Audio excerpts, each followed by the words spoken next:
in the small town in the Latrobe Valley, on the menu was a painstakingly prepared beef Wellington with creamy mash and green beans. Sounds really tasty. Not this one. Because within a week, 3 of them would be dead and 1 would be fighting for their life. On the surface, this looks like a tragic case of food poisoning. But the twist is that Erin was completely fine.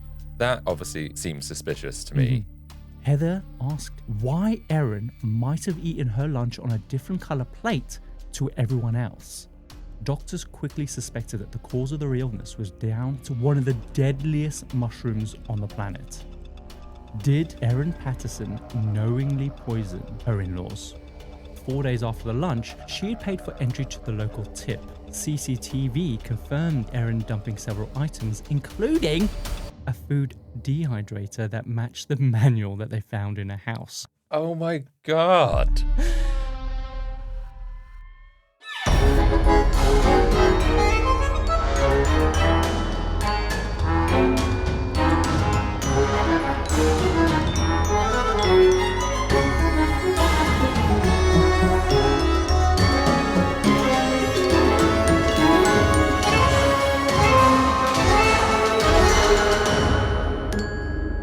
Welcome to The Compendium, an assembly of fascinating things, a weekly variety podcast that gives you just enough information to stand your ground at any social gathering. We explore stories from the darker corners of true crime, the hidden gems of history, and the jaw-dropping deeds of extraordinary people. I'm Kyle Reese, your ringmaster for this week's episode. And I'm Adam Cox, the replacement guard dog for this week. Okay. Where's the other guard dog? He died. So this could be a permanent role if you do well. It could be. It's a trial run. Oh no, what happened to him? Poor Lucky. We just old age. So, but I couldn't find many dog costumes. So you have to dress up as a dog. Yeah. I found a poodle costume, and that'll just have to do. It's not that intimidating though, is it? A poodle costume. Yeah. Guys, if you're new to the show and you want to support us, then the absolute best way to support the Compendium and enjoy exclusive perks is to join us over at Patreon. Because signing up is free and you get access to next week's episode a whole 7 days before anyone else. And for as little as $3 a month, you'll become a fellow freak of the show, unlocking our entire back catalogue, including classic episodes such as... Ooh, Got Milk? That was like one of the first serious documentary ones that we did. Do you remember? Serious documentary. It was good. It was. I found out why they kept talking about cheese in rap songs. Yeah, exactly. Now that we know about government cheese, we hear it everywhere. Yeah. People are like, I'm going to get my government cheese. And before I didn't even know what that meant. Now I'm like, I know. When you know, you know. When you know, you know. And as a special thank you, our Certified Freak tier members now receive an exclusive Compendium keychain. All you got to do is just DM us with your address either on Patreon or on Instagram, and we will send one straight to your door so we can always be dangling there right near your crotch. Yeah. Crotch. Yeah. Crotch. Okay, that's enough. And lastly, guys, please follow us on your favorite app and leave us a review. Your support really helps others find us and keeps these amazing stories coming. So today, Adam, on the Compendium, we're diving into an assembly of intoxicating mushrooms, deception, and irreversible loss. Some deadly mushrooms. Does that ring any bells? Well, there has been something in the news. Tell me more. Is it recently? Did she get sentenced? Very recently. She's just been sentenced, yeah. Yeah, well, this is the mushroom murderer. Yeah, she used mushrooms. And she murdered people. Yeah, I wasn't saying that she killed mushrooms. Yeah, those poor mushrooms. No, this is a real serious case, Adam, because it's so fresh in our mind. Adam, on the 29th of July, 2023, in the small town of Leongatha in the Latrobe Valley, about 80 miles southeast of Melbourne, or as Australian listeners always keep reminding us, it's Melbourne. Yes, it's never been Melbourne. Melbourne. Hey, it's spelt Melbourne, just like Bournemouth. Don't make them angry, Kyle. They get so angry.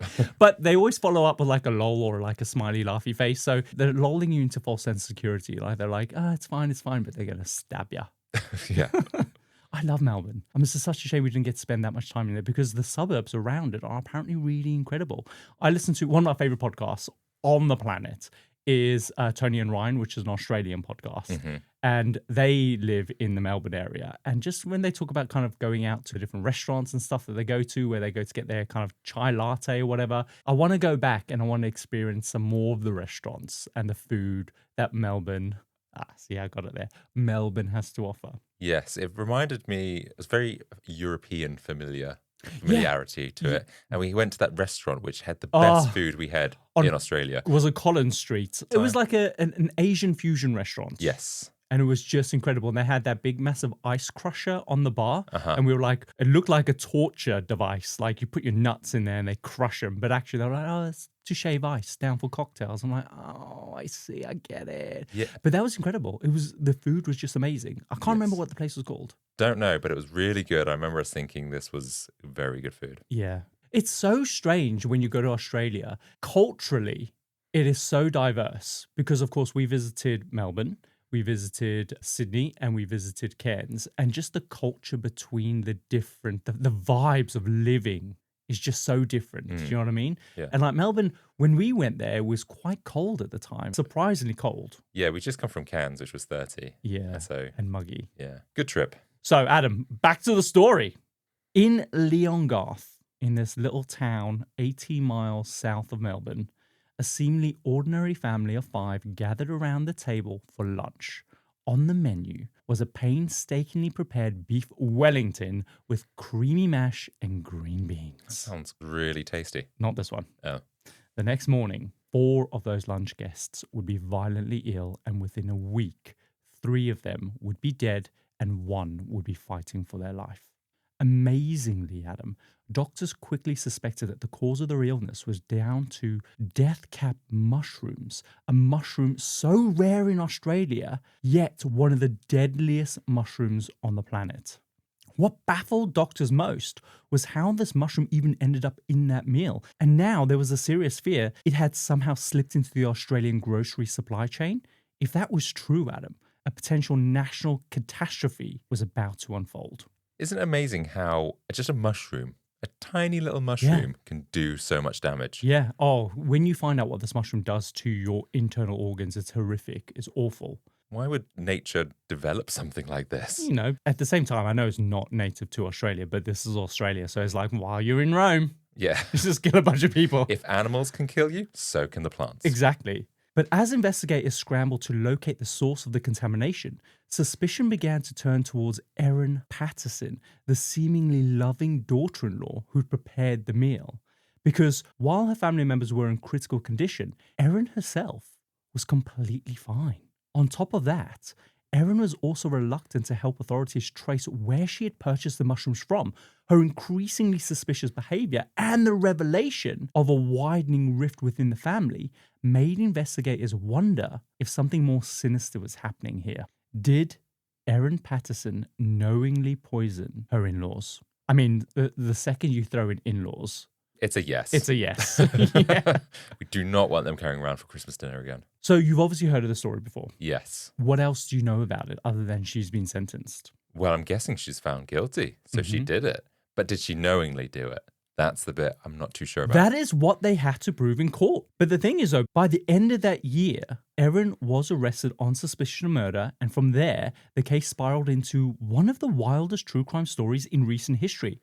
So Adam, today, I'm going to tell you about the infamous 2023 mushroom murders. This case is still really fresh in everyone's mind. The trial only recently wrapped up, and Erin has since been sentenced to life in prison. So yes, I'm a little bit late to the party, but as you know, I'm not a massive fan of covering stories before all the information is widely known, especially in the current kind of age of social media. I think I was researching the Idaho murders. That was a story that unfolded kind of on social media, but there was so much speculation. The swarm of online activity surrounding the case, even before the trial began, just ended up injecting a huge amount of speculation into the known facts, making it incredibly hard to tell an accurate story. Sure. But that just reminded me, does that mean now that P. Diddy's been sentenced, we can now do P. Diddy? Well, as soon as those case files get released, there's going to be just a huge amount of podcasts coming out about it. So and we will be one of the first 100 to do that. The first 1 million exclusive take on the P. Diddy story. Yeah. No new facts whatsoever. But I am glad I waited because now that the trial is over, all the evidence in the case has finally been unsealed. And this is pretty typical nowadays because a lot of this information is deliberately held back to protect the integrity of these trials, making sure that jurors aren't swayed by the media coverage. And there's just so much of it nowadays with these true crime stories. But since Erin's sentencing, all that information has now finally been revealed, and it adds so much depth to the story, Adam. So today on the Compendium, I'm going to tell you what happened in July 2023. We'll look at Erin's strange behavior immediately after the lunch and the early investigation. But we're also going to dive into Erin's past because even though she's been found guilty, her motive is still unclear. Erin still denies doing this deliberately. And I think it's her motive that's actually the most fascinating aspect of this case because at trial, prosecution didn't need to prove a motive at all. All they needed to do was prove that she did this. But I think in her story, there hides the clues as to why she did this. And for a time, many people speculated it was money related, but all the evidence pointed to something else, something that tells us about who she was as a person. And I suspect this was either a revenge killing or possibly not an intentional killing at all, but an attempt to make her family want her again. By making them really ill? Yes, essentially. But the risk of this, I don't know. Well, the risk of it was that they all got killed. Yeah, I'm interested to know more. So let's kick off with the events that unfolded on the day of the 29th of July, 2023. On that day, 48-year-old Erin Patterson was finalising her plans for Saturday lunch, set to take place at 12:30 sharp. Her guests were her in-laws, Don and Gail Patterson, and Gail's sister Heather and her husband, Ian Wilkinson, who also happened to be the pastor of the church that they all attended on a weekly basis. So that gives you a sense of the type of family they are, right? They're quite religious, right? They're going to have good moral compasses. You'd think. Yeah, I mean, there are some exceptions when it comes to religious people, but this is Australia. When it comes to religious fanaticism, I don't think it is on a par with what we see in America. No, I just mean they all seem quite nice except for her. Yeah, she at this moment in time seems quite nice. Is her husband there then? Well, at first glance, this seems like a typical family gathering, but for the Pattersons, the family dynamics made this gathering a little unusual because missing from the table was Simon, Erin's estranged husband. Simon, of course, is Don and Gail's son. Mm-hmm. Their marriage had broken down over the last couple of years, which put a massive amount of strain on Erin's relationship with her in-laws. So the fact that they were now sitting together without Simon breaking bread felt odd to everyone at that table. Is this something they did before then or was quite common? She will say that this was a very regular occurrence. It wasn't. But that's not to say, though, that Simon wasn't invited to this lunch. In fact, Erin fully expected Simon to be there. However, the evening before, Simon texted Erin to say that the whole arrangement was making him feel very uncomfortable and so he would not be coming. Erin eagerly explained that she'd put a lot of effort into the lunch, even going as far to source the very best cuts of ribeye for the Beef Wellington that she was making and insisted that Simon please reconsider. She also reiterated that the purpose of the lunch was to share some very concerning news about her health and that she was actually wanting the whole family there to discuss it. The goal was to make child arrangements while she underwent treatment for this condition that she had. Simon replied that despite her reasoning, he still wouldn't be attending, but he was happy to discuss her health issues another time. Okay. So disappointed, Erin went ahead with her plans, and just before noon, Don, Gail, Heather, and Ian all arrived for lunch. Gail brought with her an orange cake as a contribution. Remember that, that's important. They chatted. Erin gave Heather and Ian a tour around the house since this was the first time that they'd ever visited. Mm-hmm. So again, she will maintain that this was a regular thing, but the fact that Heather and Ian had never been to the house says otherwise, right? Yeah, if the marriage has broken down over a couple of years or they've been separated a couple of years, aside from maybe a few messages or whatever, or like picking up the kids from school, I'm guessing they didn't really hang out that much. No. Exactly. So at 12:30, they all sat down to eat. As they ate, Erin told them that she'd been diagnosed with cervical cancer and that she'd be undergoing treatment. So shocked and saddened, Ian led a prayer for the group. They all agreed that they'd do everything they could to support Erin with what was about to come. So while the lunch ended on a somber note, they all left kind of feeling hopeful for Erin and the kids. Do you know what I mean? So these aren't bad people. Yeah, their relationship is broken down, but she's still a family member. Do you know what I mean? So they can put those differences aside. She's the mother of the grandchildren, right? Exactly. But Adam, by the next morning, Don called his son Simon. He said that his mother Gail had become very sick overnight and that he wasn't feeling very well either. He explained that he had called for an ambulance, but he also had just spoken to Ian and Heather, who were also terribly sick, and he asked Simon if he could drive them both to the hospital. Simon agreed. He picked Ian and Heather up, who were clearly struggling, and they made their way to the hospital. On the way, Heather, despite her awful state, turned to Simon and asked him why Erin might have eaten her lunch on a different colour plate to everyone else. She said the four of them had all eaten off grey plates, whereas Erin had used an orange colour plate with flowers on it. And she wondered if Erin simply did not have enough matching plates. At first, Simon put the strange question down to, obviously, Heather's confusion and dehydration, but he tried to satisfy her curiosity, saying yes, basically, even though the truth was that he had no idea. Yeah, that's an interesting point. So I'm guessing that's a very big clue about what's to come. But, you go around your parents or like a family dinner and they don't have enough plates. So they do get out. But you have quite a big batches. family, though. Yeah, but it's usually you give the guests the nice plates and then you keep back the slightly worse ones that you would have. Yeah. So it could seem normal, but they're considering this small amount of people. I guess 4 plates, you do buy plates in a set of 4. It infuriates me that you go to Marks & Spencer's now and they come in sets of 4. I'm like, I want 6! Yeah. I grew up with 6 plates. I want 6 plates, 6 forks, 6 knives. In fact, when we bought our cutlery, they came in sets of 4. So we had to buy 2 bundles. So we had 8. And 8's too much! They know what they're doing. I know, fuckers. So at the hospital, doctors initially assumed that the family had food poisoning, likely from the beef that they'd eaten, right? Safe assumption to make, I'd say. Yeah. But as the morning went on, all 4 patients started to rapidly deteriorate. When the test results came back, they showed that their livers were now starting to fail and that several of their organs were now weakening. So concerned, doctors decided to rerun the symptoms through their diagnostic resources. Suddenly, all the signs started pointing to something far stranger. Poisoning from death cap mushrooms. To them, though, Adam, this just didn't make any sense. For one, death cap poisoning in Australia is extremely rare. There's only ever been 4 deaths that have been recorded. But also, death caps are highly seasonal with a very narrow growing window earlier on in the year. The fact that this was now the end of July made this almost impossible, especially that such a poison could have even have happened. Okay, so it's out of season for this type of mushroom. So someone, or what they're suspecting, would have held these back. Yeah. Okay. That's it. Still, the evidence was there. So skeptical as they were, doctors followed where the data led. At the hospital, overseeing Don and Gail's care was a very concerned doctor called Chris Webster. He told Simon that if 4 of them were sick, then anyone else who ate the meal was likely to be very sick too, and it was vital that they came in to be checked.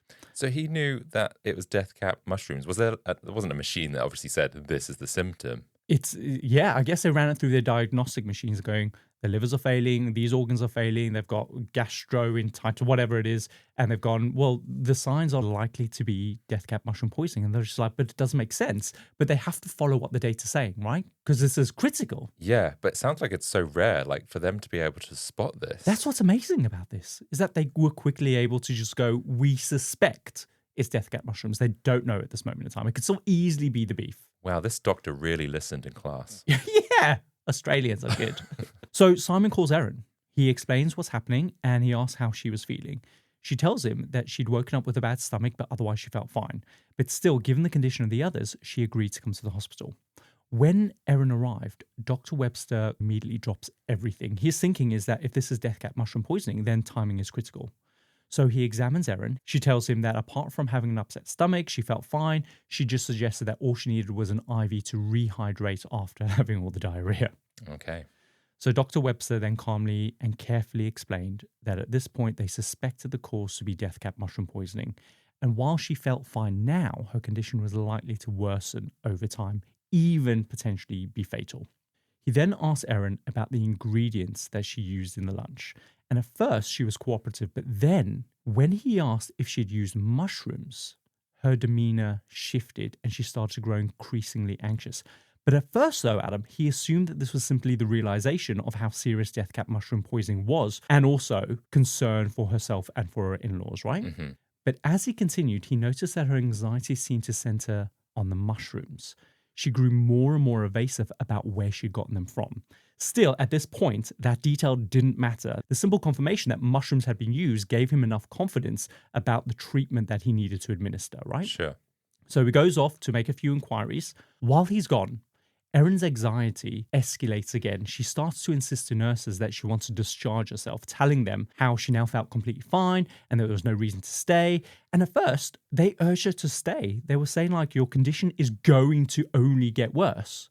But still, Erin insisted that she had errands to run that just could not wait, but she promised that she'd be back in 40 minutes. That doesn't sound like someone is taking this advice seriously. Exactly. 100%. This is why this behavior is really strange. In the CCTV footage that was shown at the trial, you see Erin shaking her head, nurses are trying to convince her to stay, and in the end, they have no choice. They have her sign discharge forms, and after that, you see her press the door release button, and she just walks out. That obviously seems suspicious to me because it feels like she knows that they're onto her and she's going to go and destroy some evidence. That's what we think has happened. Exactly. So when Dr. Webster finds out what's happened, he's extremely concerned. Like for him, Erin is the only connection to confirming the cause and ensuring that the in-laws are given the right treatment. Two of them, at this moment of time, are now in comas. So even waiting 40 minutes just felt dangerously tight to him. When 40 minutes had come and gone and Erin was still not back, he calls the fucking police. What does he say? Like, there's a woman out there who I think is going to die? Or is he going, Yes. I suspect something's off? No, not because he suspects foul play at all. It's out of genuine concern for Erin and the in-laws. At that stage, their instincts were telling them that this could possibly be the mushrooms, but it could still be the beef. They still don't know. But if it was death caps that Erin had bought from the supermarket, Erin was the only key to tracing the source and preventing a potential public health crisis. 2 hours later, though, Erin does finally return back. She tells the nurses that she was late because she'd fallen asleep, but she reassured them that after waking up, she was now completely fine. Okay. To put their minds at rest, Adam, she then tells them that she even fed her kids the leftovers from the lunch and they too were completely fine. So there was nothing for them to worry about. Dr. Webster is like, you fucking what? He tells her it was vital that she now bring the kids in immediately if they'd eaten that lunch. So realizing that she's fucked up, she said, actually, because the kids don't like mushrooms, she actually scraped that off before giving it to them. He then explained that at this point, the mushrooms are only a suspicion. It could still easily be anything else in that food. Either way, it was vital that the children came in right now. Yeah, and I would have thought even if you scraped mushrooms off, that's like it's contaminated, right? Yes, that's what they're going to find out. But she's not going to know this, right? So she continues to protest. She says that she doesn't want to scare the kids unnecessarily. Or look after her kids or make sure that they don't die. Exactly. She basically says that she doesn't want to scare them, especially since they felt fine. Dr. Webster looks her in the eye and says, do you want scared kids or do you want dead kids? Yeah, you tell her. Yeah. So in the end, she's got no choice. She has to bring him in. A little while later, the kids arrive at the hospital. The doctors check them out. Erin was right. They're all completely fine. Meanwhile, Don, Gail, Heather, and Ian, they've all stopped responding to treatment. So the fact that Erin and the kids were completely fine just didn't make any sense. No, and for her to be so confident that they were fine. Yeah. So Dr. Webster then presses Erin again about where she bought the mushrooms. She said that she'd used a mix of button mushrooms, shikate mushrooms, and dried porcini mushrooms. The fresh ones, she said, came from Woolworths. The dried ones, she said, came from an Asian grocer. But she couldn't remember which one, only that she had bought them months earlier for a carbonara that she never made. Apparently, when she bought them, she smelled them, they smelled too pungent, so instead she just sealed them in a plastic container and put them in her pantry. So she's blaming an Asian grocery store. Yes. So Dr. Webster decides to consult Professor Rhonda Stewart. She's the Director of Infection Prevention at the Montague Health Facility there. So Rhonda comes to speak to Erin directly. And just like Dr. Webster, Erin is really reluctant to give any useful information. All Erin says is that she followed a recipe from a Tin Eats cookbook that she had purchased, and that because the lunch was so special, she'd stuck to it exactly. That wasn't true. We'll come on to that later. Again, she said that she couldn't remember which grocer that the dried mushrooms came from, only that it was somewhere in Glen Waverley or Mount Waverley or Clayton or Oakley. She just couldn't remember. She said that she'd been driving her kids around a lot that summer, so it could be in any one of those different places. I feel like, don't get me wrong, when you go shopping for food, like you go to Tesco, when would you have bought a can of baked beans? Well, any time or whatever. Yeah. But something when you go to a specific market, I feel like you're being questioned about where did you get this specific product from. I feel like you would have like an idea of, oh, it's going to be one of these stores that I would get this type of product from. Because it's so unique, right? Exactly. It yeah. wouldn't be in amongst the sea of just kind of repetitive grocery shopping kind of trips that you make. You've gone to an Asian grocer. Yeah. And so you would be able to narrow it down to at least one or two. I think so, yeah. So Rhonda then asks Erin to check her bank statements for purchases from around about that time.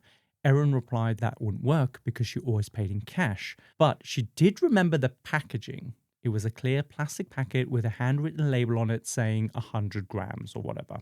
That's helpful. Rhonda was like, great, we need that packaging. Erin is like, oh, I threw that away months ago after decanting them into the container and putting them into the pantry. So it's strange that she can remember the packaging down to the minute detail, even though she no longer had it, but she can't remember the shop that she bought them from. Again, strange, right? Then Rhonda asks a very specific pointed question. Have you ever been foraging for mushrooms? And Erin point blank says she didn't even know what that meant. Okay. In the end, Rhonda begs her to go home, think about where she might have bought them, saying that even if you just narrow them down to a few streets, that would help massively. Meanwhile, Rhonda dispatches a public health officer to go around every single Asian grocer in all the suburbs that Erin had mentioned, where they photographed all the shop fronts, they took pictures of the packaging that they used, they noted down anything that was unique about those stores. They packaged them all up together, they send them all off to Erin via text, just in the hope to jog her memory, right? She doesn't recognize a single one of them. What's so infuriating is just how slow she responds to any of the texts or calls that Rhonda makes to her. Like, her family members' lives are literally on the line, and Erin's answers are, I don't know, it could be, it doesn't ring a bell. And honestly, I wouldn't be surprised if Rhonda, just in that moment, just wanted to shake her. Do you know what I mean? Because anyone in this situation, this is how I would react, is you would go out hunting yourself. Like, I'm going to go driving down these stores to jog my memory, find out where it is. She doesn't do any of that. So, yeah, this is very suspicious behavior to me. It is really impressive to me how Rhonda just manages to stay so professional in that moment in time. Still, you get the feeling of how frustrated Rhonda is in her messages. In one of them, she literally begs, Erin, please call me. Where did you get the mushrooms from? Can you tell me what else is in the meal? You said you use shallots. Where did you get them from? Erin's typical response was, sorry, busy with the kids. We'll get back to you tonight. She never does. No, that's not the right response. By now, there was nothing more that they could do for Gail, Heather, Ian, or Don. If confirmation of death caps had come earlier, doctors would have been able to arrange a liver transplant for them. But now they were so sick that it just wasn't viable. Don does receive one, but it's really close to the wire, and it's not even clear if he'll even survive the surgery. In the hospital, during one of Heather's more lucid moments, again, she asked Simon, was there a reason why Erin had eaten off of a different colour plate? But still, Simon doesn't have an answer. But this is now the second time that Heather has brought this up, right? Yeah, she's clocked something's not right. Adam, on the 5th day, that's the 4th of August, both Gail and Heather pass away. The next day, Don's transplant fails and he inevitably dies too. So 3 of them have died. Yeah. Ian, however, he's still hanging on, but Adam barely. In the end, doctors are forced to put him into a medically induced coma just to kind of try and preserve some of his organ function. By now, the news of the deaths was starting to attract media attention. But on the surface, this looks like a tragic case of food poisoning. But the twist is that Erin, the woman who prepared the meal, was completely fine, right? There wasn't any kind of explicit accusations at this point, but the circumstances made this just a really irresistible story to the press.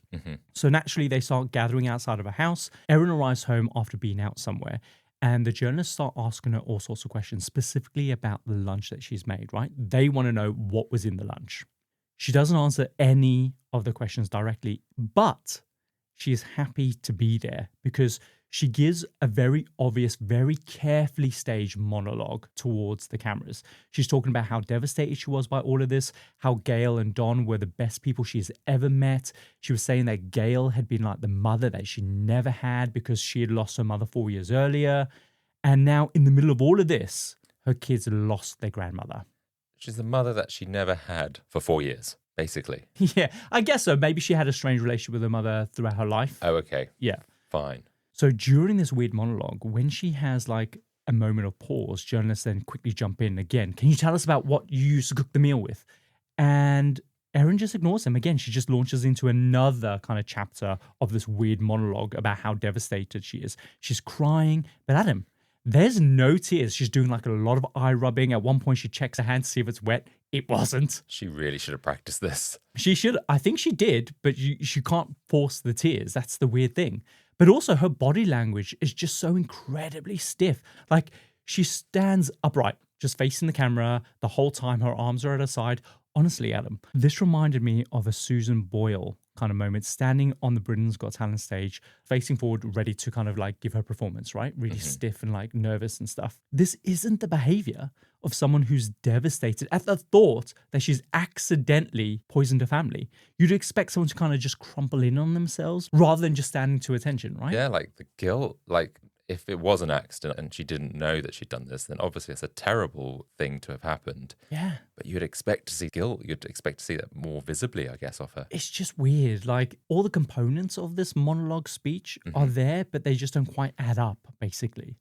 Again, in another brief moment of pause, this gives journalists one more opportunity to ask about the meal. When they do, she just shifts her composure altogether. The teary expression just immediately vanishes, and then she turns, walks away, and goes back into the house. When this broadcasts, there is just this overwhelming sense that this whole thing was staged and that something was up. But no one's kind of really saying it. They just know. It's always like the journalists that will clock onto this, though. They're like, hang on, do you not think that's a little bit weird? She didn't say that. Like, keep asking. Yeah. They're poking the bear. Obviously, probably a bit suspicious of what's happened. And I guess this kind of now media attention just now is a bit of a rolling snowball. That's right. I mean, this is the moment that this entire saga breaks into the public discourse. People begin speculating online. Sleuths start digging into her past. They're sharing kind of old photographs, and very quickly, the internet builds this very sinister picture of the case and who she was. So it looks dodgy, right? What I want to do now is tell you a bit about Erin and Simon, because at the very end of the trial, even though she's found guilty, we have no sense of her motive. But if we look at her history, I think it starts to piece together the why for us. Is he trying to get back at Simon then? Let's have a look. At Pluralsight, we don't just teach skills. We are building the tech workforce who deliver results fast, accelerated by top-tier content. Lead with confidence. Lead with expertise. Visit us at pluralsight.com to tap in and learn more. So to kick off, it is fair to say that Erin is very much the kind of person who believes that she is literally smarter than anyone else. She carries herself with this sort of condescending edge. She definitely revels in this idea that she is an academic. She's got a degree in like business accounting. She's also qualified as an air traffic controller of all things. Very weird. But neither of those things are the things that she's actually working in at this moment in time. Still, she always acts like she knows better than everyone else. She definitely believes that she can talk the talk, which she uses to try and influence the people around her. It's how she's always been. Erin and Simon first met in the early 2000s at a council job that they both had. Erin was working in animal management of all things. Like, she's an academic. Why not go into business accounting? Do you know what I mean? Or air traffic control, where you can possibly earn a lot more money. I don't know. I was going to say, that's quite well paid, isn't it? Air traffic control. Yeah, I imagine so. Yeah. But she's not using her degrees. Simon, however, he's just working as a civil engineer. I don't mean to say just. He's working as a civil engineer. It's good work. It's humble work. It's important work. So soon after meeting, they start dating. And in 2006, both their lives change dramatically when Erin's grandmother dies and she inherits $2 million from her estate. Wow. Yeah. Thanks, Grandma. Yeah. Not surprisingly, Simon proposes very soon afterwards. Oh, Simon. Timing. Come on. And they get married. So with this windfall, they decide that they're going to quit their jobs. They decide that they want to travel around Australia in a camper van, which is just the dream. Oh my God. They have no financial worries. They're leading this new adventurous life. Literally, they have the freedom to just do whatever they want. But very soon after this, Erin decides that she actually wants to start a family. And so they decide to relocate to Victoria to be closer to Simon's family. And there, she shares the wealth, man. They give a bunch of money to Simon's siblings as interest-free loans so they can all buy their own houses. Erin grows very close to the family. She credits Gail with teaching her the importance of simply enjoying motherhood instead of worrying over every single detail. Of course, the money's going to help too, you know. Yeah, like you only say that when you haven't got to worry about money. Yeah, exactly. And that's where Erin finds her place in this family. She sees herself as this financial backbone, the reason why they're all relatively comfortable. You definitely get the sense that Erin roots her purpose in being that integral financial cog in this family machine. However, by 2015, Erin and Simon begin to drift apart. And even though they're separated now, they are still very much on good terms. Divorce just is not on the cards for them. But although they're separated, Erin is still invited to all the family events. They go on holiday together, often paid for by Erin. And for all intents and purposes, they still act like a very close family. Okay. I mean, that sounds quite nice that they're still able to be amicable, get on. I mean, they've got kids, so I'm guessing they're doing that to make it easy for the kids. That's right. But they've only got $2 million, so that's not like enough to retire forever, I would have thought. But obviously, you can get comfortable, probably pay off the mortgage. Depends if you're investing it, which is what they're doing. Okay, I see. But then in 2019, Erin's mother dies, and she inherits even more money. Wow. This time, a beachfront estate worth like 900,000 Australian dollars, along with like a significant amount of cash. She uses that money to buy additional properties, some of which she puts in Simon's name. Remember, they're separated here. And the reason is very clear. Even though they were separated, Erin always held on to this hope that one day maybe they would reunite. Yeah, but if they're separated, he's probably out, with Miss New Boobs. So I don't know. But okay, fair enough. She's holding on to that hope. Sure, it's about the connection that they have, right? But then in 2022, things take a turn for the worse when Erin discovers that Simon has declared himself as separated on a tax return that his accountant has filled out on his behalf. I mean, that's true. What this means, though, is that from a legal standpoint, Erin is set to lose some of her government funding, specifically around childcare. Erin is furious. She confronts Simon. Simon is just as annoyed as she is. He insists that this is just simply a mistake by his accountant and he promises to get this fixed. But Erin's response is, don't even bother. If that's how it's going to be, fine, bring it on. I'm going to take you for child support. And that's exactly what she does. What she doesn't realize is that in doing this, she is about to make things a hell of a lot worse for herself. Because now that child services are involved, Simon is instructed to stop paying for school fees and any medical costs for the kids directly, and that everything should now go through the monthly support payments to Erin. But here's the kicker. The amount of child support she gets isn't up to her. It's something that's determined by the government. And as it turns out, the new revised amount is just $40 per child per month. Nowhere near the amount to cover the children's private school fees.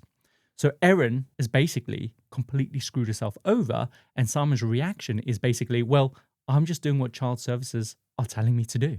Why is it that low? That doesn't seem right. Adam, the reason is because on paper, Erin is a wealthier one. Ah, I see. So Erin threatens to pull the kids out of private school unless Simon agrees to cover the shortfall.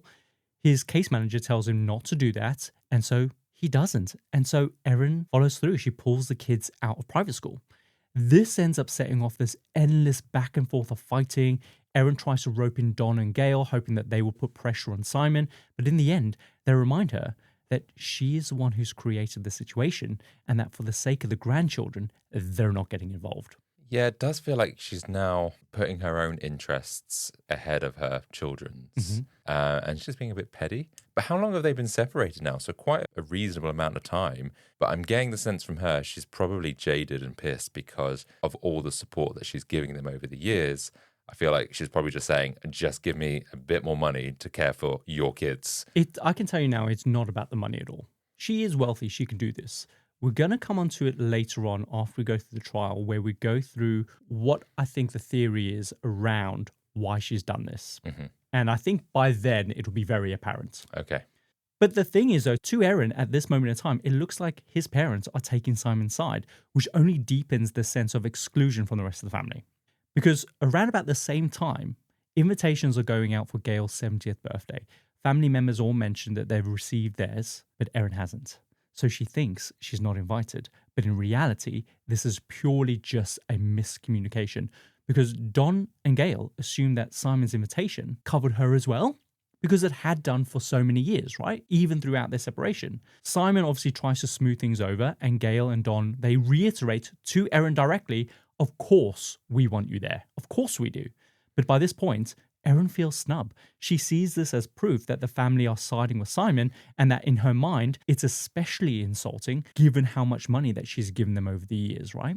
Yeah, that's what I was thinking. She must be annoyed considering what she's done for that family. She roots her identity in being this integral cog in this family where she can supply something, right? And now that's been rejected, and financial kind of crutch or financial support is a big thing. So all of this happens in October of 2022. 9 months later, in July 2023, Don, Gail, Heather, and Ian are all poisoned. And that seems to be the only animosity that existed between Erin and Simon's family. Up until the mix-up with the tax return, everything just seemed to be fine.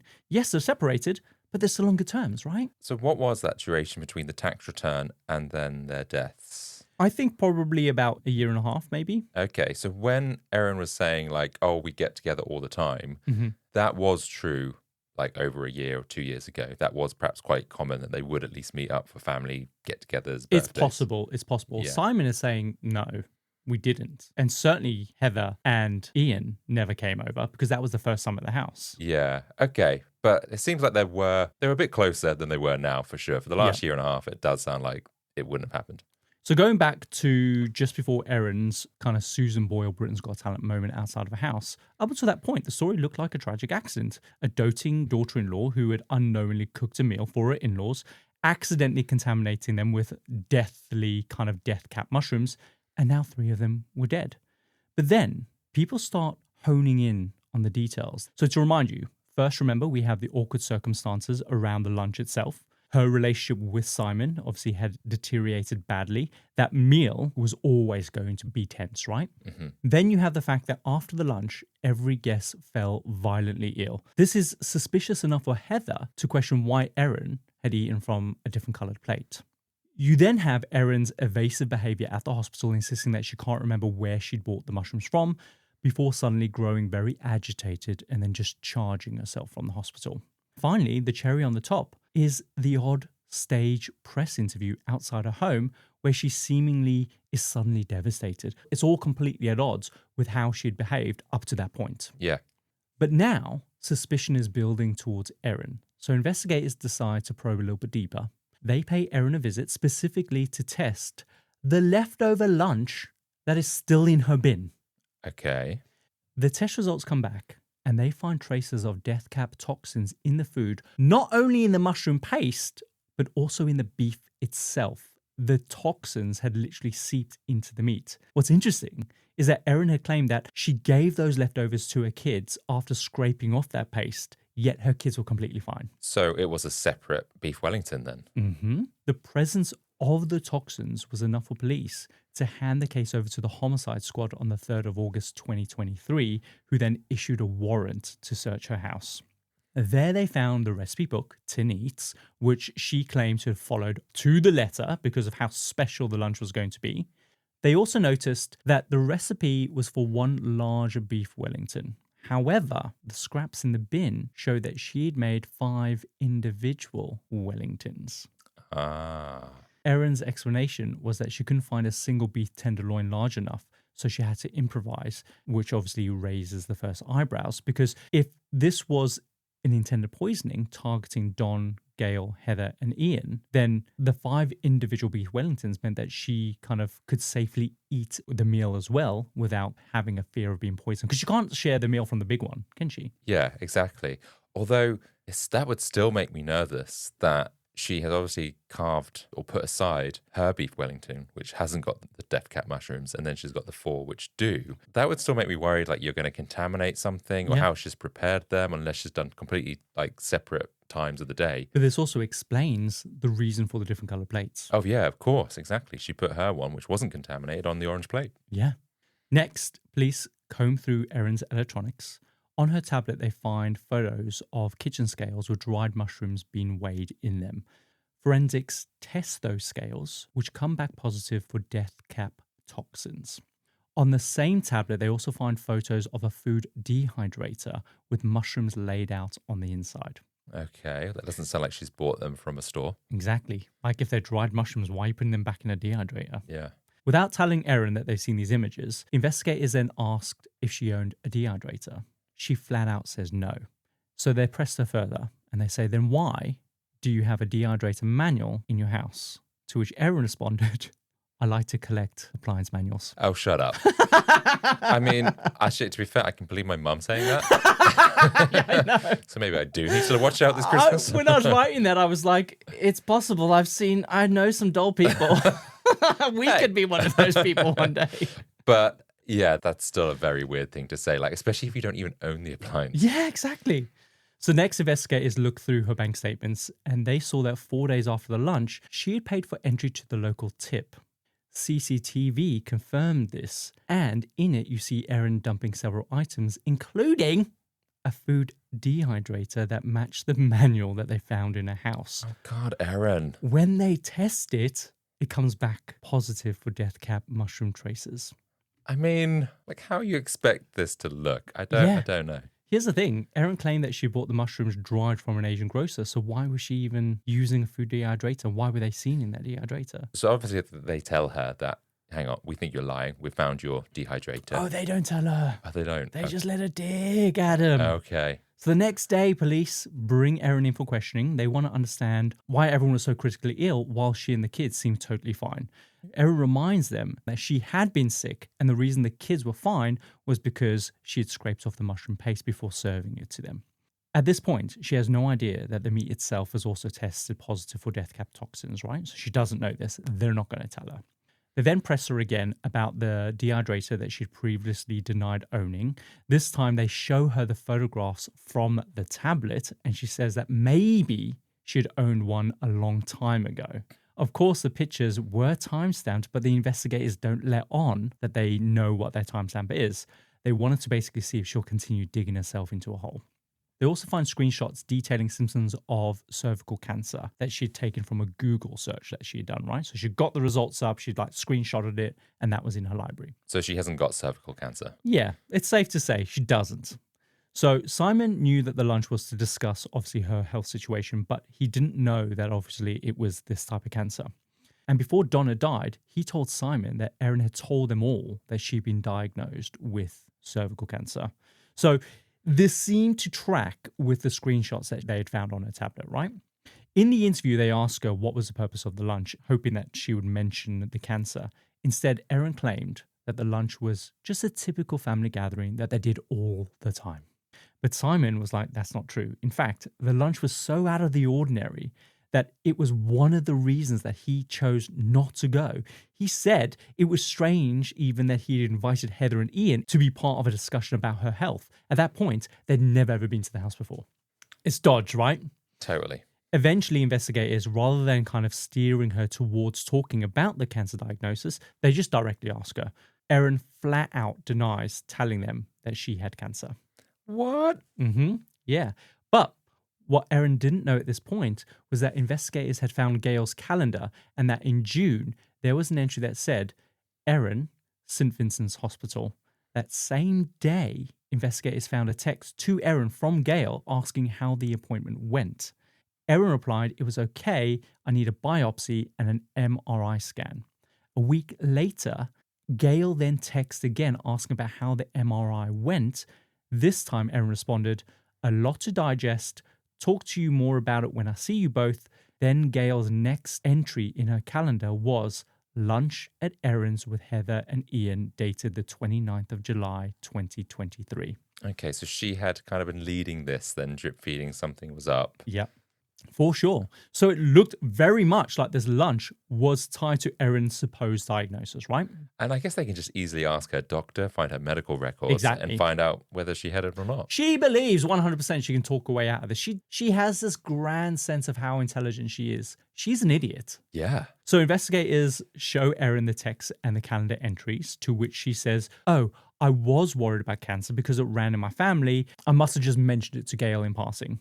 Which doesn't seem like that was just in passing when you consider the text and the calendar entries, etc. Yeah, like, oh, I think I might have cancer. I'm going to go get checked. Yeah, so wild. All of this was enough, though, for investigators to search her house again. This time, they seized a number of items, including multiple phones and her computer. When the forensics review her phone, they found that it had been factory reset 4 times. 2 of those resets happened after the lunch. Strange enough, right? Mm-hmm. The third took place while the police were searching her house.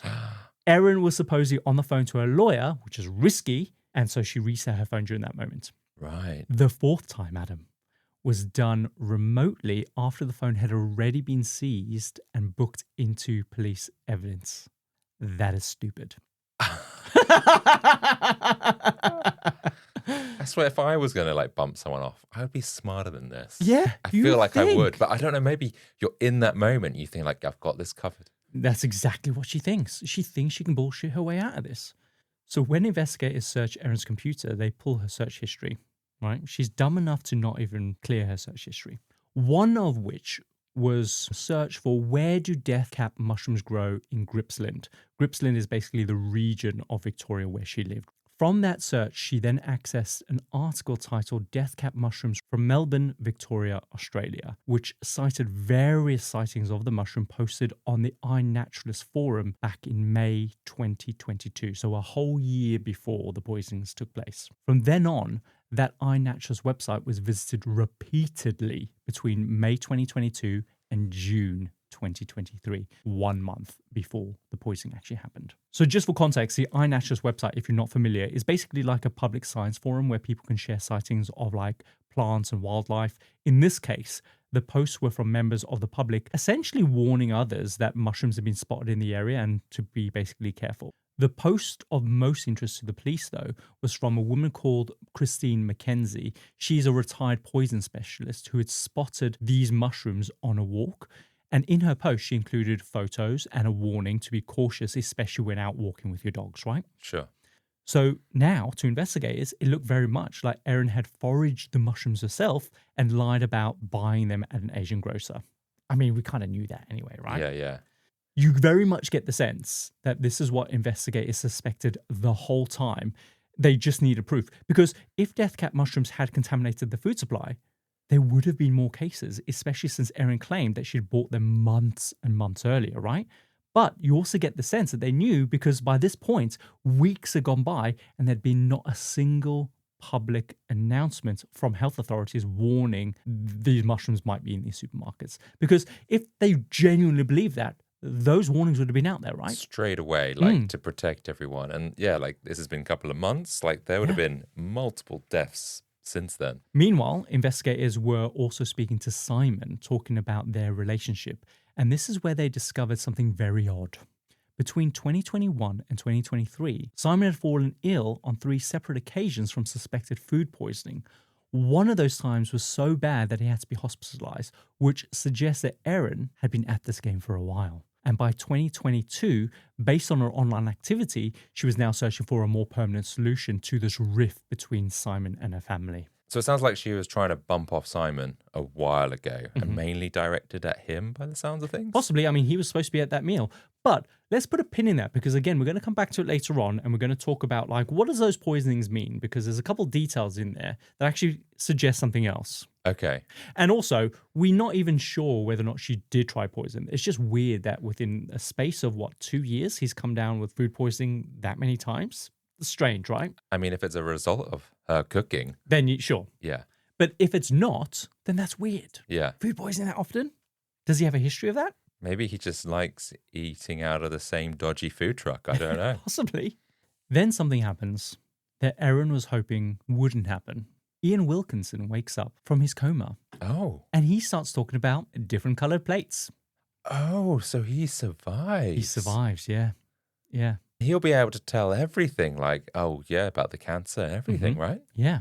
So by the 2nd of November 2023, investigators, they arrest Erin. She is charged with 3 counts of murder, 5 counts for attempted murder, 1 for Ian, and 4 for Simon, including the one on the 29th of July. Even though Simon had cancelled, she was still hoping that he would attend, and so she prepared his meal for him. Really?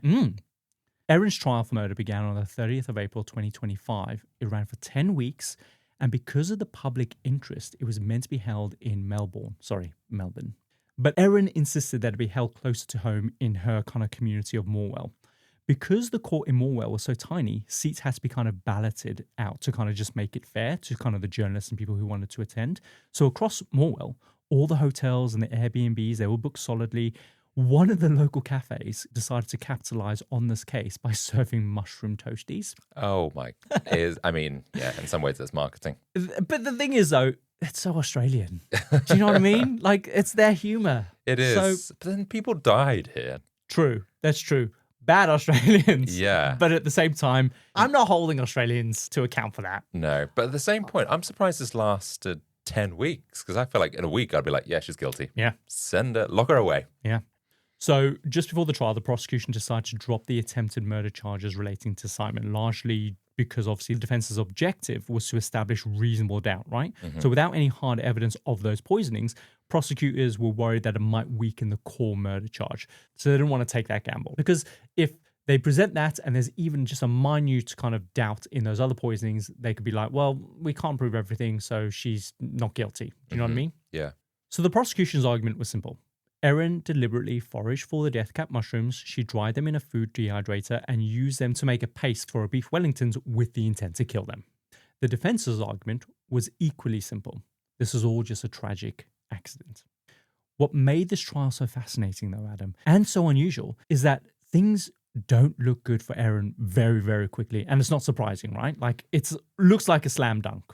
It's so bad that her defense team decided that at the end of the trial, she should actually take the stand, which is something that almost never happens. And when it does, it's like a blatant last resort, usually in the hope that the defendant will try and humanize herself to the jury. Sure. When she does take the stand, it was by far, to me, the most interesting aspects of this trial. So we're actually going to lead with Erin's time on the stand and branch off to the other testimonies. This isn't going to be like a chronological account of the events of the trial. Mm-hmm. We're going to start with Erin. We're going to stick with Erin because she's an idiot.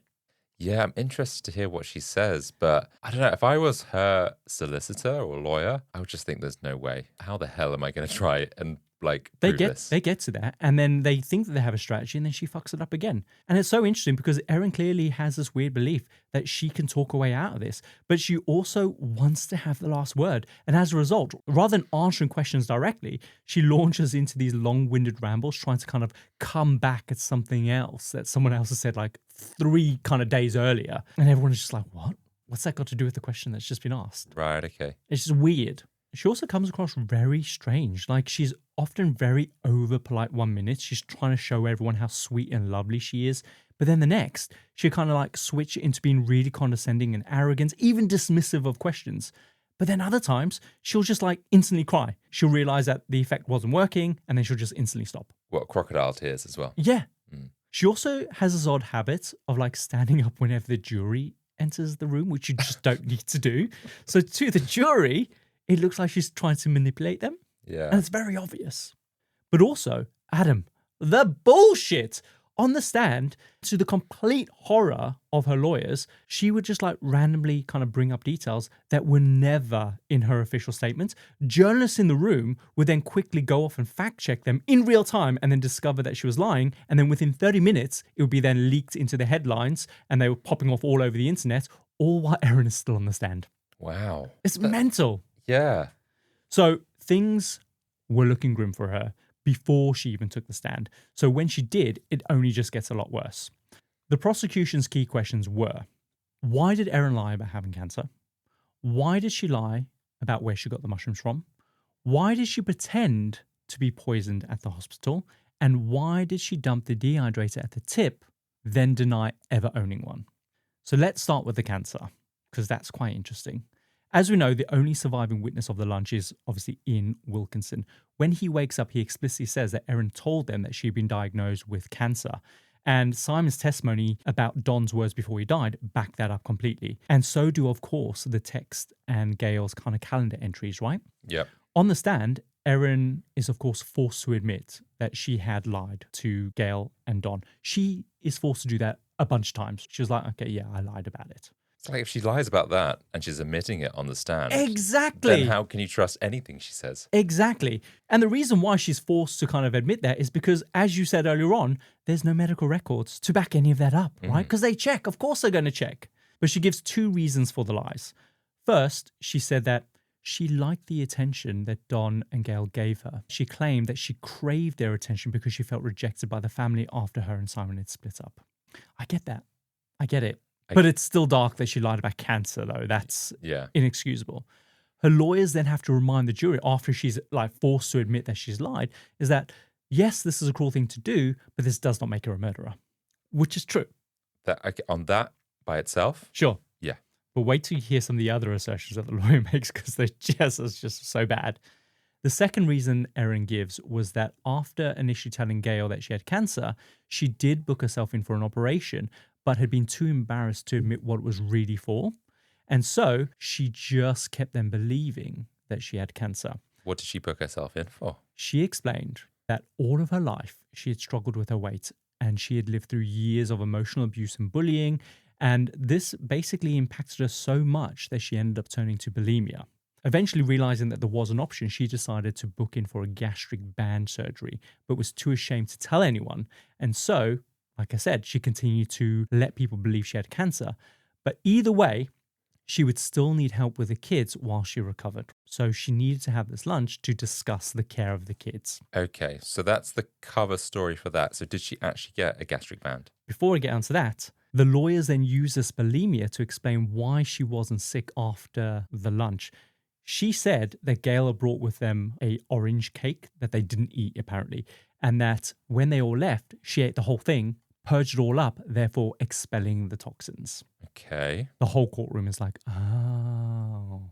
But the thing is, though, it seeps into your system really quickly. So some people kind of argue that that's not the case, but I don't know at this point. But the point is that she purged it up, so it could be an explanation. It could be. But do we know that she has bulimia? The prosecution come back with not so fast. They asked her where this procedure was scheduled to take place. And she said the Enric Clinic in Melbourne. And apparently it was supposed to be at the end of September where she was booked in for a pre-op assessment. That revelation comes out of literally nowhere, right? Even her lawyers look nervous because they didn't know the name of this kind of clinic before. They've never heard it before. So she's thinking on the spot here. Exactly. Reporters in court immediately start fact-checking this. They quickly discover that the Enrich Clinic didn't even perform gastric band surgeries at all. God. So when the prosecution break to verify this, they realized that the reporters had already done all the work for them. And within 30 minutes, this was all over the news that she was basically lying. That must be really handy for the prosecution. I don't think that they're allowed to even do this. Like, the fact that they're sneaking this intel out of the court during session is probably a big faux pas. I thought so. And also if the jury see that, because I don't know if they get their phones confiscated, but there's still ways that they could then see that news. And they do break, and I think they do get to go home potentially when the jury aren't kind of like working. So I don't know. It's a big risk. And this is the reason why a lot of people can appeal, because they can argue that the jury would have been kind of contaminated or kind of infiltrated by members of the public or whatever. This episode is brought to you by Progressive Insurance. Fiscally responsible, financial geniuses, monetary magicians. These are things people say about drivers who switch their car insurance to Progressive and save hundreds. Because Progressive offers discounts for paying in full, owning a home, and more. Plus, you can count on their great customer service to help you when you need it, so your dollar goes a long way.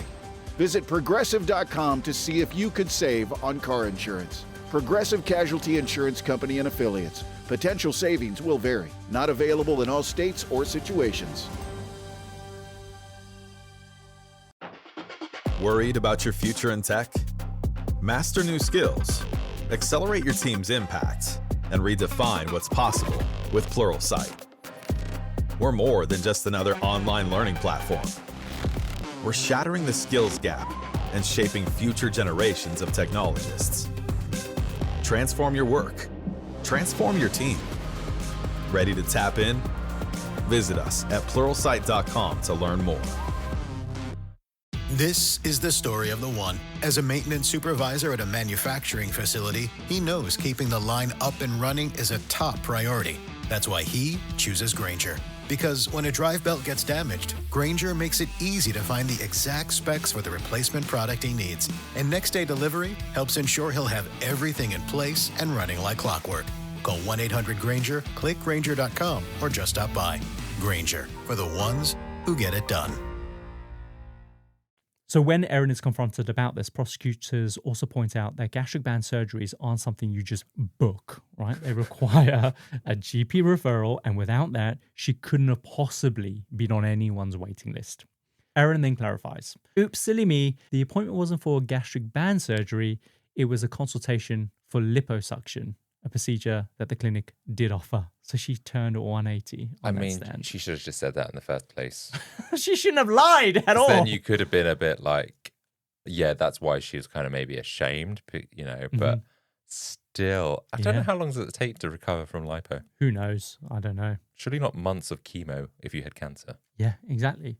So none of this looks good at all. Not just the lying about the gastric band, but also lying about having cancer. Remember, it wasn't that long ago in Australia that everyone was gripped by kind of the whole Belle Gibson cancer lies. Do you know what I mean? It's really raw, and I wouldn't be surprised if the jury didn't look at this too kindly. But then came the question of whether she was even sick after the lunch at all. Because Erin's official statement to investigators was that the next morning, she was so unwell that she had to stop at a service station toilet because she couldn't wait to get home.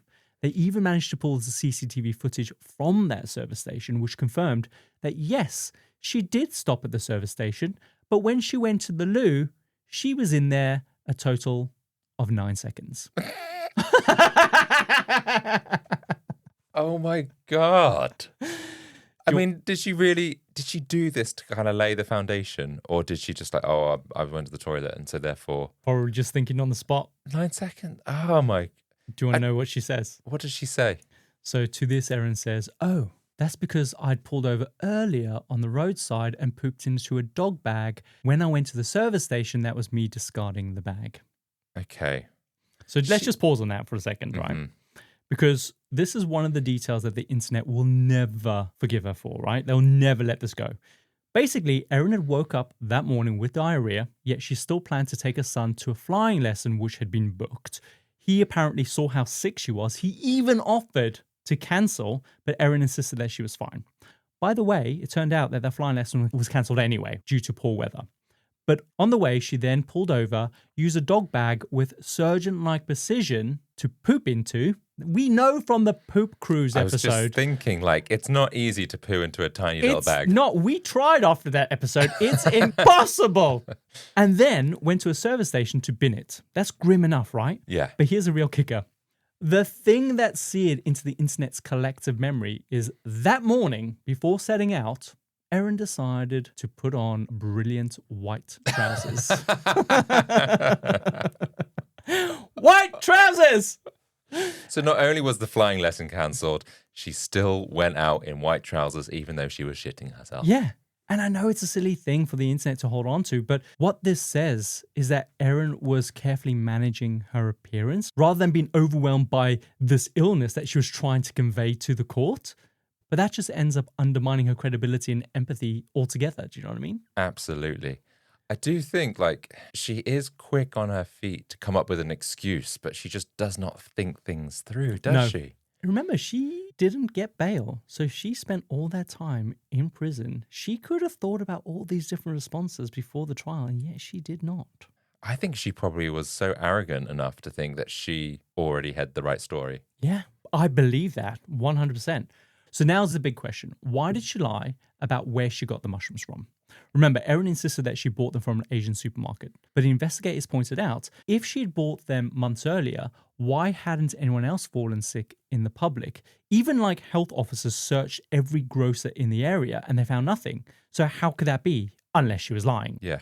Well, it turns out that Erin's memory was a little slippery on the stand because she admitted that she had foraged for the mushrooms and suggested that she might have accidentally stored the wild ones in the same plastic container that she had bought the store-bought mushrooms from, which she said would explain how they ended up in the Beef Wellington.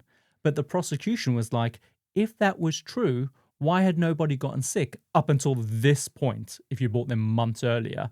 To which answered, I don't know. I don't know, but you used them. Yep. Then you would have got sick. So this sudden shift, going from flat-out denial to admitting she'd foraged, was just this major turning point in this trial. The prosecution reminded her that Rhonda Stewart had asked her outright if she'd been foraging for mushrooms, and Erin had denied even knowing what the word meant. Yeah. Erin said, well, actually, Rhonda asked if I'd ever been mushrooming, not foraging, and that she didn't know what that meant. But Police, doctors, and Rhonda herself all testified that the question was crystal clear. Have you ever been foraging for mushrooms? And every single time, Erin said no. Yeah, like, what is she thinking? Why do they keep asking me if I've been mushrooming? Yeah. Like, so stupid. Do you mean foraging for mushrooms? Like, where'd you get these mushrooms from? Oh, outside, not from an Asian supermarket. Yeah, exactly.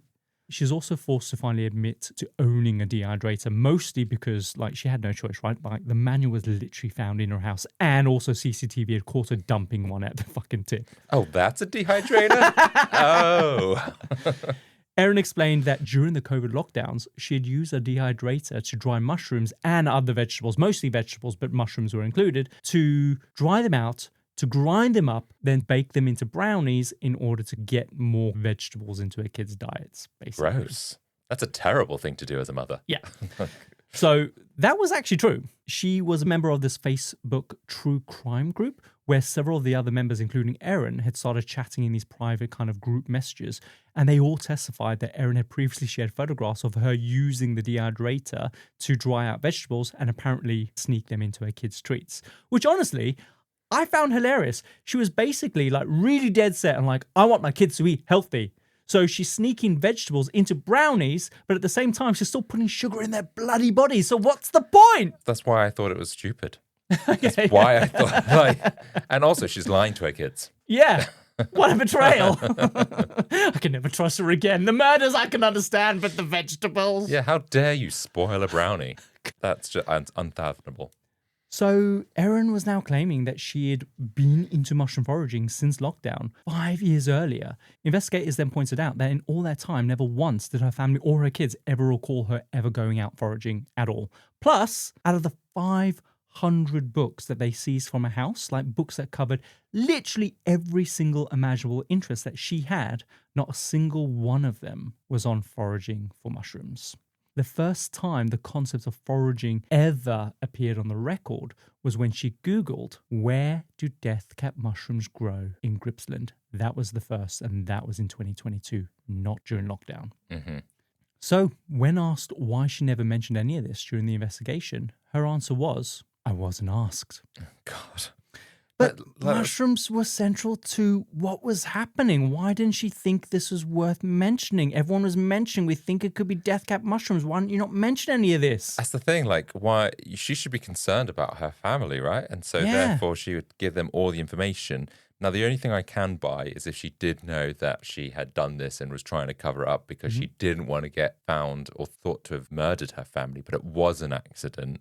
But I feel like you should have just come clean about it at the beginning. Well, she does have an answer for that, because when she was asked why she dumped the dehydrator after everyone got sick and then denied owning one, she claimed that while she was at the hospital, she'd casually mentioned the dehydrator and hiding mushrooms in her kid's meal. Why bring something up from 5 years earlier in a casual conversation like this? I don't know. Yeah.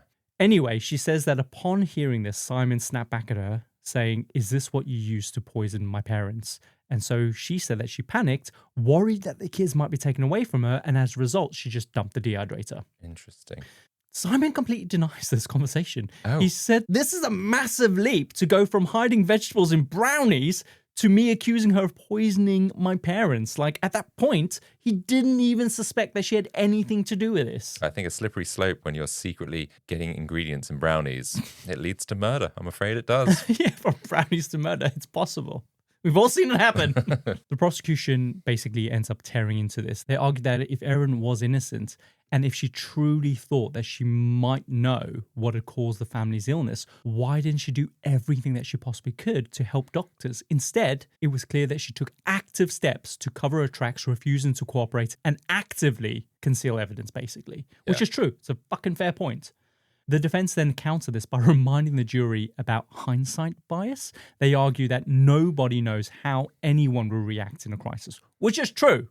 And they say that in Erin's case, she was simply reacting out of concern for her kids, which I can get. It's a solid argument, but it just nothing else stacks up in everything else that she's done. I feel like these lawyers have gone through the law book and they've got right to the back and they've gone, right, if all else fails, we'll just use this argument. Yeah. Trust me, it's not going to work. So then the prosecution bring in a fungi expert. This is a guy called Dr. Tom May. Is he a fun guy? He is a very fun guy. He explains how dangerous, so not that fun because he explains something very dangerous. He explains how dangerous death cap mushrooms are in Australia, but also how highly seasonal they are, right? They only appear between March, April, and May.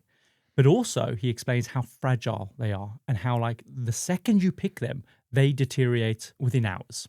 The prosecution argued that Erin's window for harvesting them would have been within those 3 months, likely after she clicked on the iNaturalist article in May of 2022. Remember, the poisonings are happening in 2023, right? Yeah, so she has just missed the season in May 22. When am I going to start foraging? Oh, it's going to be next year by the time I do this. Very intuitive, yes. He said that the reason the murders didn't happen in 2022 are likely because the growing season had already ended and that she couldn't get hold of any. He then said that she likely then sat on the idea for an entire year until April 2023 when fresh sightings started to appear on the iNaturalist website, and then seized her opportunity to pick them, dehydrate them, and then store them to be used in July.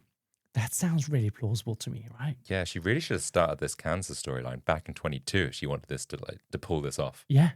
All of this was, of course, circumstantial evidence, Adam. But if it could be proved that she actually did pick those mushrooms, then this wasn't a tragic accident. It was then, in fact, a long-term premeditated murder, which just makes this worse, right? If they can prove that she'd been to those sites.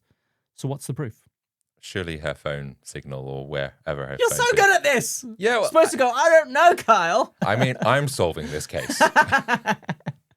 So the prosecution then bring in a digital forensic expert who walked the court through Erin's phone GPS records. Here's the thing about these posts on the iNaturalist website forum. The people who post these posts will often include descriptions of the area. They'll kind of include photographs of the mushrooms and sometimes exact GPS coordinates from where they found those mushrooms. On the 28th of April 2023, 10 days after the first sighting post for the season, Erin's phone traveled from her house to that exact location of that post. She stayed there for an hour. Oh, an hour? I thought she was literally going to be there 10 minutes, literally like picking up a few and then heading back. No, she was there for an hour. Then on the 22nd of May 2023, one day after another sighting, her phone was then seen again traveling to the same coordinates from the post. This time it stayed there for 43 minutes. Here's the kicker. After that second trip, her GPS record shows that she stopped at an electrical store where she purchased an item matching the price and the description of a dehydrator found in the tip. Oh, so she didn't have the dehydrator for her kids. She might have bought a new one, yeah. Okay. Who knows? I don't know. Although I guess she does want one which is specifically for these mushrooms. Whether or not it's another one or it's the same one, who knows? But she bought this dehydrator. Weird, right? They can't prove that she's bought this, but the things match up, right? It's all circumstantial evidence. So basically the assertion is, was it that she had picked the mushrooms in April, the first post that got released, realized that they spoil very quickly, then went back in May when the second post was posted, and then bought a dehydrator on the way back in order to preserve them to make sure they didn't spoil? That makes sense. Of course, when confronted by this, Erin said that she didn't remember going to either location. Of course, she's going to say that. But then came the phones. Prosecutors highlighted the painful lengths that forensics and experts had to go to in order to pull together a map of her movements. And that's because she repeatedly reset her phones, but was also constantly swapping out 2 SIM cards between those 4 phones. Okay. So first they talked about the different times that she'd reset these phones, right? Including the fact that she'd remotely reset one of them after it had already kind of been in police custody for some time. When she was asked why she did this, she said she wanted to see if officers were silly enough to have left the phone switched on. No, sorry, that's stupid. Now, can you imagine, Adam, how that mocking tone towards the police, who are investigating the deaths of her in-laws and going to every length that they can to sort this out, would go down with the jury? Yeah, that's just not going to go down well. No, awful. And to think that people would buy that she was actually concerned for her in-laws with that kind of statement. Crazy. But next came the phones themselves, right? 4 of them were constantly being swapped around between 2 different SIM cards, as I said. Adam, it is such a tangled mess. I cannot go into what they said in court because it's too confusing for me. But put it this way. The jury had to be given a flow diagram because of how complicated the swapping and the switching around and the using and the kind of shelving of these phones were. It was mental. But the point is, this behavior with these phones was a deliberate attempt to cover something up. I was going to say, like, I don't even need to see a flowchart. In fact, why are you swapping your SIM card in and out location? She comes up with all these different explanations, like she kind of gave one to her son and blah, blah, blah. She wasn't hiding one of them. She does this all the time. It's just bullshit. She does this all the time. It's just bullshit. So during the investigation, she was asked to obviously hand over her phone, right? When I say, give me your phone, you're going to give me your daily driver, right? I imagine this is like when Monica asked Phoebe for her phone and Phoebe pulls out like this 80s cell phone. She's like, this is your current phone. Yeah, this is my current phone. So like I said, investigators asked to hand her a phone, but the one that she hands over isn't her daily driver. So when pressed about this, she said she had given them the phone that contained her main SIM card. And so to her, that was her main phone. I don't know if I buy that. I can see some logic in there, but everyone knows that nowadays it's not about the SIM card. It might have been maybe in early 2000s, but now with smartphones, it's the smartphone you're using, right? Regardless of the SIM card. Yeah. And basically, she says that she wasn't trying to hide her phones. When the police searched her house, one of the phones was just casually sitting on the windowsill. If they didn't take it, that was completely on them. So when I say, give me the phones and we're going to search your house, if I pick it up, that could be your son's phone. And we're not interested in your son. Do you know what I mean? Who knows? Finally, when she was asked why she swapped the SIM cards so often, she said it was because she was becoming increasingly worried about Simon's behavior, especially after he had accused her of poisoning his parents at the hospital, which, of course, we know is a conversation that Simon vehemently denies even happened. Yeah. Which brings us now to Erin's relationship with Simon, Don, and Gail. Erin didn't really have that many friends in her life. When her relationship with Simon finally deteriorated, she was left really isolated. The only real connection that she had were those members from that Facebook group on that true crime forum that she had joined. Many of them were brought in to testify, and they all said that they routinely swap case theories around kind of the group that they're in, but also the conversations were more personal too. They shared recipes. They even talked about Erin's attempts to kind of sneak vegetables into her kids' diets, but they also talked about Erin's relationship with Simon and their in-laws. They all knew about the child support saga. They said that Erin regularly complained about Simon's kind of parents and how they were enabling him, refusing to hold him accountable. In one message she wrote, I wonder if these people, meaning obviously Don and Gail, have any capacity for any self-reflection at all. She said that they never stopped to ask even for a second why she had kicked Simon out so many times throughout the relationship or why their marriage had even fallen apart to begin with. And she wrote that Simon's behavior was learned from them, and now she was sick of their shit. Okay. I don't know if I buy that or if she's just needing someone to vent to or moan to. Exactly. The thing is, though, Erin explained that these were just vents and she just needed a listening ear. She says that without them, she'd basically just be talking to the goats, which is a very Australian thing to say.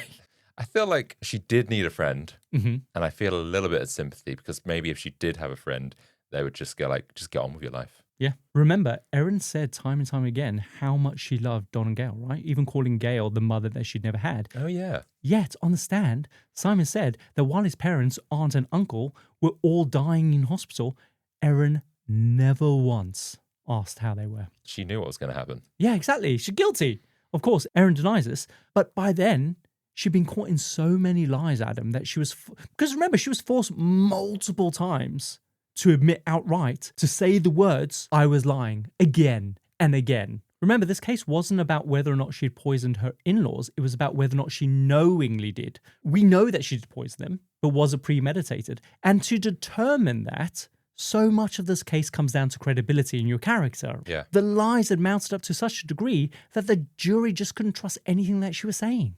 It got to the point where the defense had to just remind the jury that Erin is not on trial for being a liar. She is on trial for knowingly poisoning her in-laws. And he was right. But Adam, the case does, to a degree, come down to credibility. And those lies, you just cannot ignore them, right? Yeah. So one final example that really quashes her credibility comes down to her very selective memory. Remember, she was able to describe the packaging from the grocer in vivid detail, but she couldn't remember where she got them from. Well, later, when she takes a stand, while she was being questioned about something like completely different, she then just randomly goes off on this kind of unrelated tangent where she's like, oh, and by the way, when you were questioning X witness, they got this date wrong. It was actually X, Y, or Z. Okay, just trying to make out like, oh, she does know what's going on kind of thing. What this points out, and probably not intentionally, is that it showed that when it suited her, she was capable of being very precise. But when it didn't, suddenly her memory fails her. And this is something that the jury notice. Ah, yeah, I didn't think of that. At the end of the trial, the jury asked to consider three things in kind of the death of the in-laws. Were Erin's actions conscious and deliberate? Did Erin intend to cause death or serious injury? And is it clear that Erin was not acting in self-defense? 3 questions. And so before the jury kind of retired to deliberate, this looks like a fucking slam dunk. Erin had come across so poorly. She'd been caught in so many lies and contradictions. Both objective and the circumstantial evidence against her just felt really strong. So when the jury ended up taking 7 days... What? Yeah. The media was just awash with all the speculation that maybe the jury was divided on whether or not she was guilty or not. Or were they just enjoying the 5-star luxury they've been put up in? I think they were in like a Best Western. Oh, okay. In the small town in Morwell. But if like the judge is I'm sitting in the jury box with my fellow jurors and he's saying, you need to go decide, I think I'll just look at them going, do we need to? Yeah. Should we just say now? But Adam, the thing is that was just online speculation. But it turns out they weren't. They'd actually decided pretty quickly, but they were only meeting like a couple hours a day. Plus, this was also split over the weekend. So when they finally returned, basically Erin was found guilty on all counts, unanimously. Like there was no question. I reckon that they went into that room and they were like, we all think she's guilty, but should we drag this out a few days? Because we quite like the breakfasts here. They've been here 10 weeks. Why would you want to do that? I'd be True. desperate to get home. But 10 weeks, I'm still surprised it took this long. This feels like it should have been solved within a week or two. But I guess there's just so many lies or bits of evidence and things they had to go through to at least squash. And the thing is that there were so many witnesses that they brought in. It went on for 10 weeks. By far, the most interesting aspect of this case was when Erin took the stand, hence why we led with that, really. But so much more happened in between. So it's just wild. On the 8th of September, though, 2025, she was sentenced to 3 life sentences plus 25 years for 3 counts of murder and 1 count of attempted murder. Her sentence was to be served concurrently and that she would not be eligible for parole for a minimum of 33 years, by which time she'll be 81 years old. And actually, Adam, this will be one of the longest sentences ever handed down to a woman in the state of Victoria in Australia. And her sentence was also the first ever to be broadcast live in Victoria, purely based on the public interest that it attracted. Wow. Crazy, isn't it? I don't get why she did this really at the end of the day, like to kill people. She's now just ruined the rest of her life, her kid's life. Yeah, her kid's life. But also think about poor Ian. Fair enough, Gail and Don, they died together. So it's tragic. But I feel bad for Ian. He's lost his wife for 50 years. And also these kids as well. They've lost their grandparents and grand auntie and uncle. And Simon. It's awful.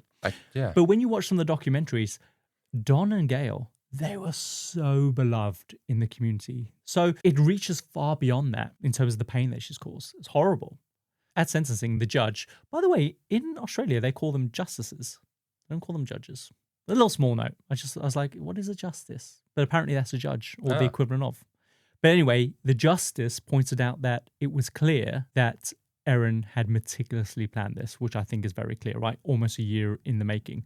But he also noticed her complete lack of remorse. She basically lured Gail, Don, Heather, and Ian on the pretense that she had been diagnosed with cancer, which is sick in itself.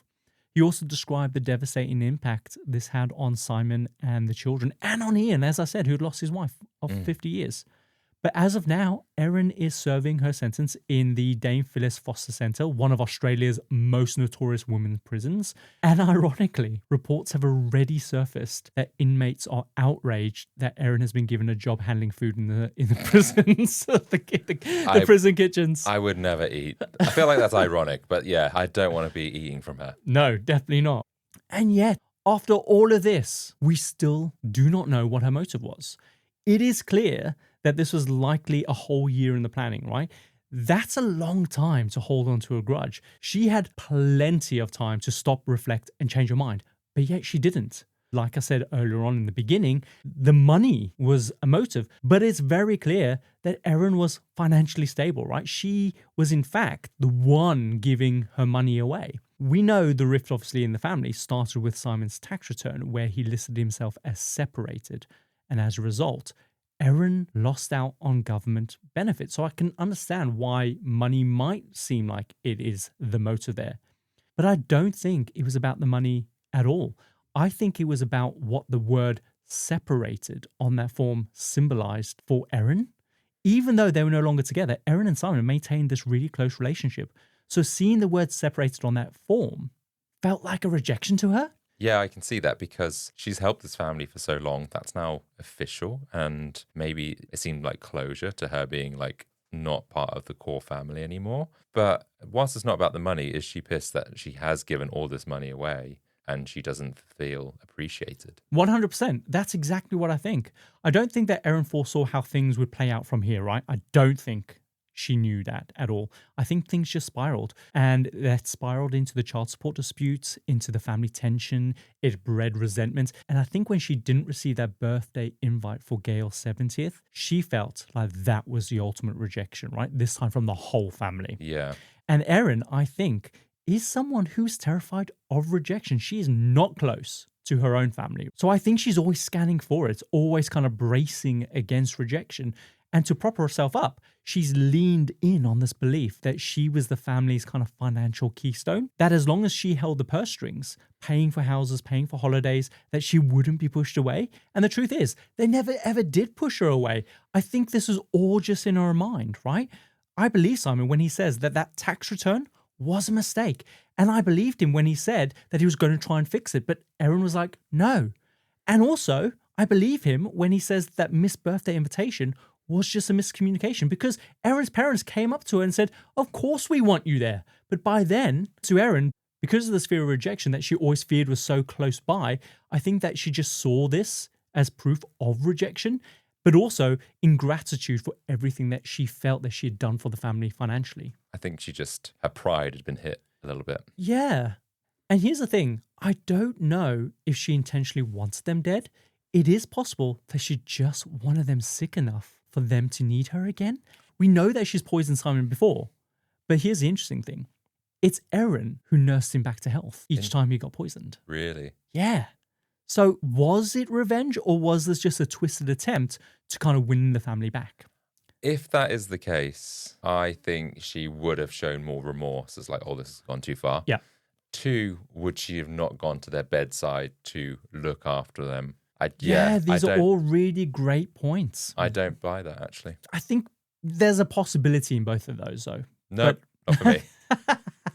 Just based on the type of person that she was, I think that she could have wanted them dead, but also based on how deeply insecure she comes across, between the lines, I think it is possible that maybe this was her way of making her in-laws dependent on her again. I mean, you can still want control over people, but not care about them. Okay, so you can go and give them food poisoning. She could have mushed up some raw chicken in that Beef Wellington, whatever. She chose to get death cap mushrooms, which are so poisonous. Yeah.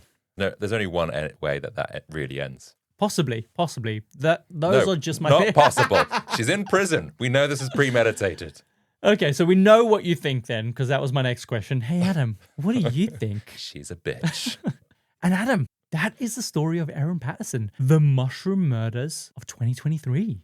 Is it weird that I really fancy Beef Wellington now? I do fancy a Beef Wellington, but I'm not from Erin.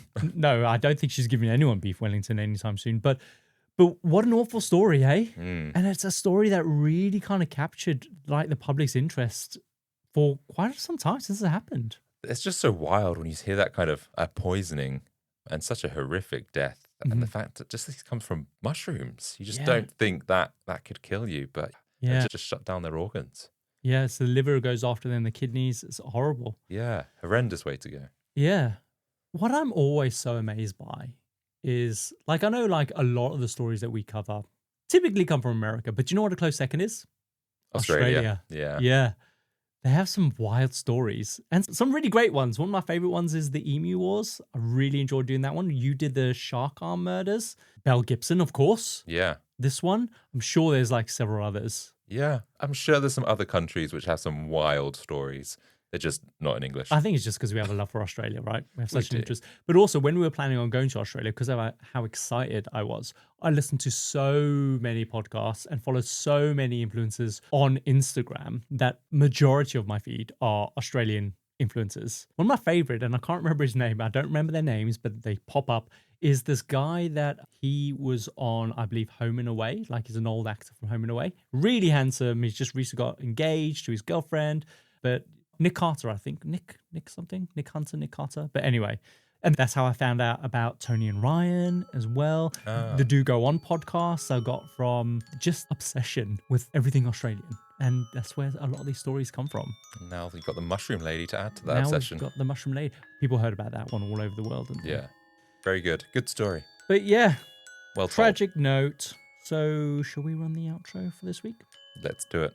And that brings us to the end of another fascinating foray into the compendium and assembly of fascinating things. We hope you enjoy the ride as much as we did. And if today's episode sparked your curiosity, then please do us a favor and follow us on your favorite podcast app. It truly makes a world of difference and helps more people like you discover the show. And for our dedicated freaks out there, don't forget that next week's episode is already waiting for you on our Patreon. And as always, it is completely free to access. And if you want even more, then join our Certified Freaks tier to unlock the entire archive, delve into exclusive content, and get a sneak peek at what's coming next. We'd love for you to be part of our growing community. We drop new episodes every Tuesday, and until then, remember, justice may come, but grief never fully leaves the table. We'll see you next week. See ya.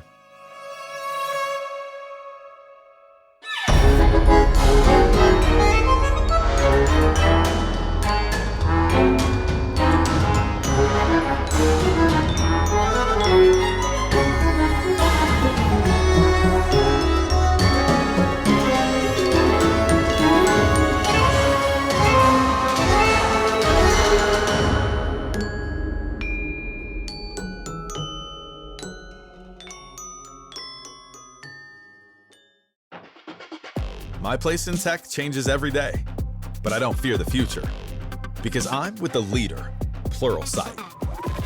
Their online learning platform has the hands-on, expert-led courses I need to master new tech skills and create bigger impacts, so I can learn quickly and stay ahead. With Pluralsight, I don't fear what's next. I embrace it. Tap in at pluralsight.com and see for yourself.